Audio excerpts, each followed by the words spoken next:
Self-love. Okay.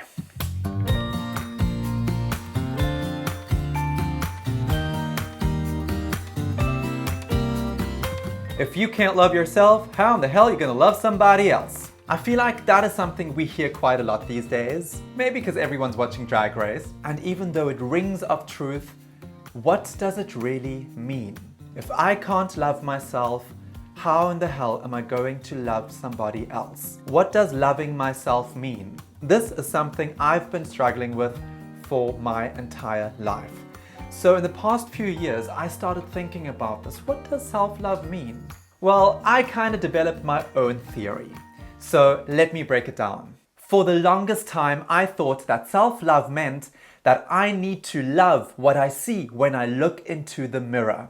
And I've come to realize that that's not the case at all. Loving what you see in the mirror is, if anything, a result of loving oneself. Loving yourself has nothing to do with looks, money, material things, and it definitely has nothing to do with getting likes. If you're relying on getting likes to fulfill anything in your being, you're not trying hard enough. So here's my guide to loving oneself. Love yourself. Let's replace the word love with see. See yourself. Now, what does that mean?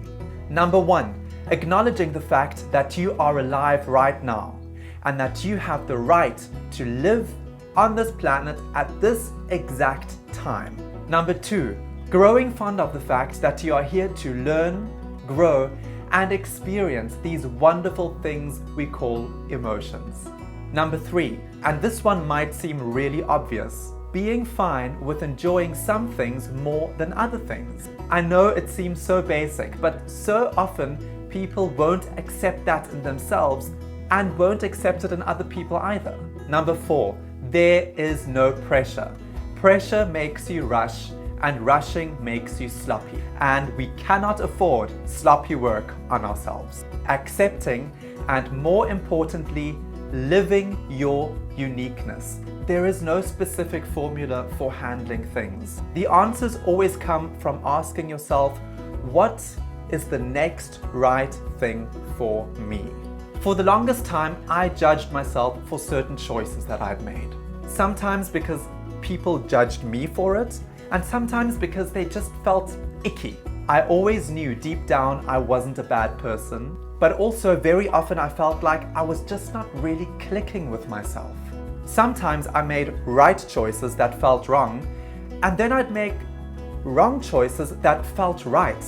And I have to say, when they feel right, they usually are right. And the ones that seem right but feel wrong are so vicious because they just make you hate yourself so much. They make you feel as though you didn't stay true to yourself, as though you stabbed yourself in the back, and all you feel is shame, shame, shame.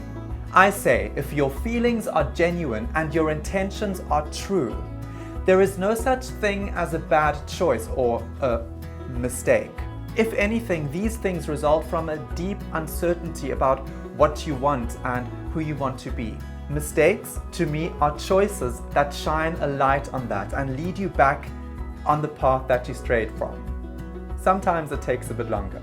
I constantly try to be the best person I can be in any given circumstance. And in these situations, of course, my instincts are trying to keep me alive, physically and emotionally.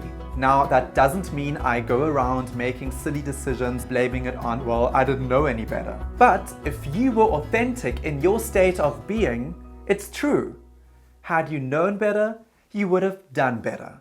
Funnily enough, when we are at our most human, we are also the hardest on ourselves. I like to use the 7 deadly sins as an example. Pride, envy, wrath, sloth, gluttony, lust, and greed. Yay! It's so ridiculous because they're called sins and they make us feel bad about ourselves when we feel them. They make us feel shame, but really they're just the most basic human conditions designed for survival. So being vulnerable, letting emotions happen will help you see yourself much clearer. So really, seeing yourself means seeing the puzzle pieces that make up your here and now, and accepting or appreciating your position in that. All right, next step. We've replaced love yourself with see yourself. What about understand yourself? In my opinion, seeing yourself will lead to you understanding yourself. To me, they are not the same thing, because seeing yourself gives context to the workings inside of you.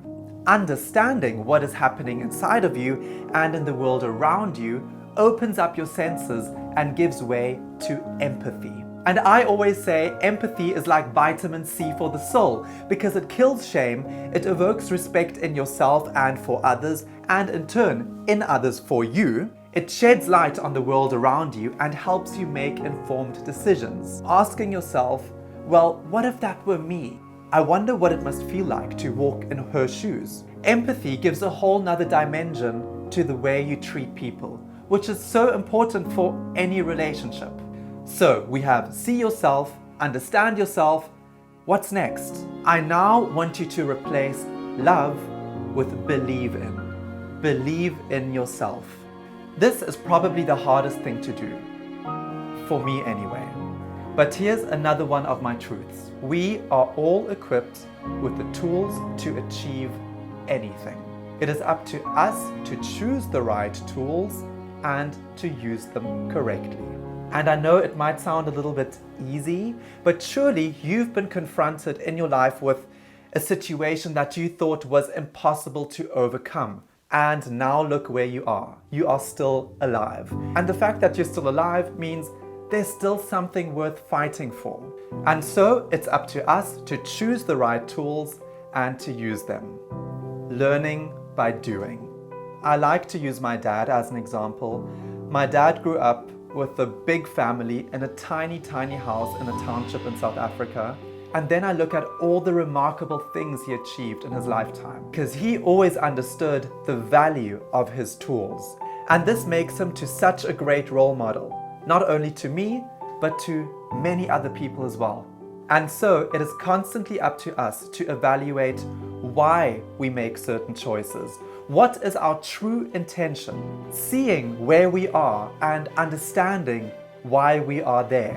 Your life is always what you see in front of you. So the information is always there. And of course, opening up the world around you. Empathize, and your path will be so much clearer. So now that you see yourself, understand yourself, and believe in yourself, you can look into the mirror and see a glorious work in progress. And the great thing about it is, you will never be done. You are your greatest project, and the attention you pay to being the best person you can be to yourself will determine your attitude towards yourself.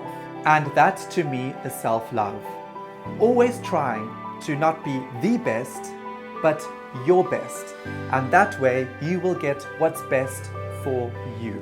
If you can be a good quality person, what you will see in the mirror will always be the cherry on top. Thanks for listening, everybody. I hope you could take something with you, and I'm so happy you are joining me on this journey. If you've got any comments or any stories you want to tell, please message me. I'm so happy to hear them. But for now, peace.